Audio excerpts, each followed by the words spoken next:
Imagínate que ya estás dentro de un vuelo, que estás en el aire yendo a tu destino, lo más tranquilo, pero en la cabina del piloto pasan cosas. El piloto decide que va a estrellar ese vuelo. Todos pensaban que se trataba de un tipo común, se llama Joe y tiene una profesión que muchos admirarían. Ser piloto está bueno, tiene muchos beneficios, uno conoce el mundo y generalmente es algo que a todo el mundo le gustaría hacer. Joe tiene su trabajo desde hace varios años, incluso ya recorrió el mundo varias veces. Parecía que estaba todo bien en su vida, pero un día, ¡zas!, le llega una noticia que no esperaba. Su mejor amigo, Scott, tuvo un accidente cardíaco y perdió la vida. Esta noticia deja a Joe devastado. La tristeza lo descoloca por completo, se hunde en el vacío y para salir de esa tristeza se empieza a refugiar en el alcohol. Uno puede pensar que esto por ahí sana con el tiempo, pero no es así. La tristeza es cada vez más grande. Incluso pasan varios años y cuando se acerca la fecha en la que falleció su amigo Scott, esa tristeza es todavía mucho mayor. La que se da cuenta de esto con el tiempo es su esposa, quien le sugiere que busque ayuda profesional. Él, un poco reacio, lo intenta, pero en ese momento va a un psicólogo que la verdad algo ayuda, pero como el problema que tenía Joe era tan grande, le sugiere que vaya a otro profesional, a un psiquiatra. Y aquí hay un problema. Los pilotos no pueden estar medicados o si están bajo algún tratamiento tienen que presentar su historia clínica y todos los papeles a la aerolínea, lo cual iba a ser un trámite engorroso y probablemente él pierda muchas horas de vuelo. Entonces Joe no quería ir a un psiquiatra. En resumen, Joe creía que si iba a este tipo de médico iba a perder su trabajo y era algo que no estaba dispuesto a hacer.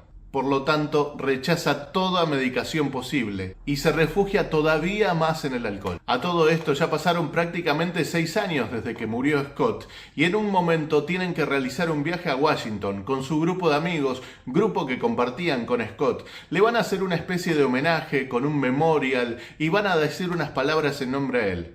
Eso se transforma en una reunión y ya saben cómo es cada reunión. Empiezan a tomar, luego risas van, risas vienen y tienen una idea loca. En el medio de esa reunión de alcohol, risas, surge esta idea loca, que es probar hongos alucinógenos.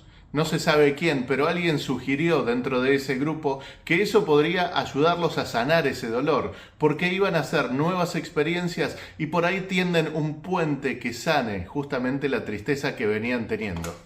Entonces, dentro de esa reunión, alguien saca los hongos y Joe los prueba.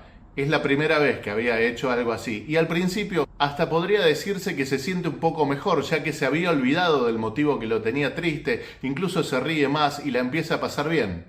Pasan unos días y Joe tiene que volver a Washington. Había que seguir trabajando. Podría decirse que la está pasando bien. Incluso por el efecto de esto se olvida de su tristeza, pasa un montón de horas sin dormir, casi 2 días enteros sin dormir.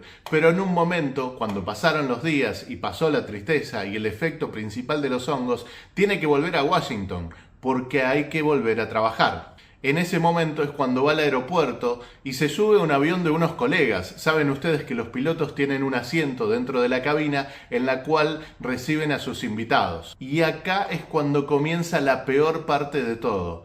Resulta que Joe la está pasando mal.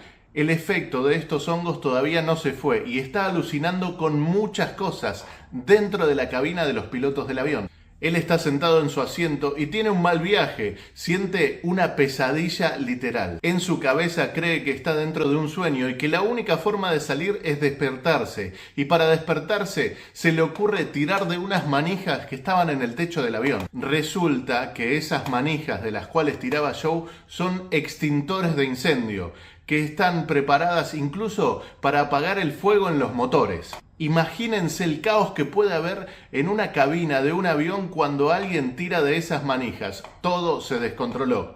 Y ahí es cuando Joe tiene otra alucinación y decide que necesita estrellar el avión para salir de ese sueño. Dentro de ese caos, los pilotos obviamente tratan de controlar a Joe, lo sientan e intentan restaurar el flujo de combustible a los motores que se había cortado. Cuando todo se empieza a calmar un poco, Joe parece que toma conciencia de lo que estaba haciendo y él solo se va hacia la parte de atrás del avión, donde habla con alguno de los asistentes de vuelo que obviamente no entendían nada de lo que estaba pasando. A los asistentes le dicen que lo esposen.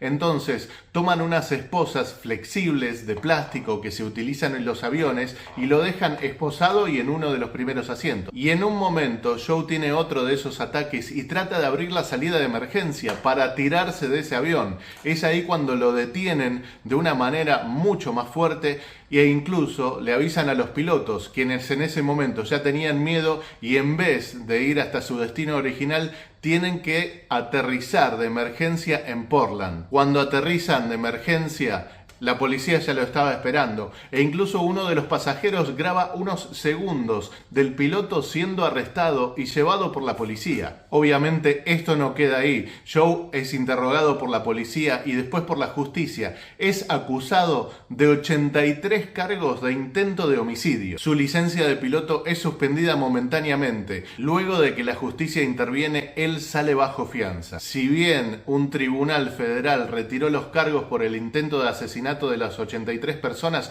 todavía sigue siendo investigado por otros delitos. Joe actualmente dirige una organización sin fines de lucro que se encarga de ayudar a los pilotos que tienen síntomas de depresión. En estos momentos, Joe sigue esperando su juicio por otros cargos.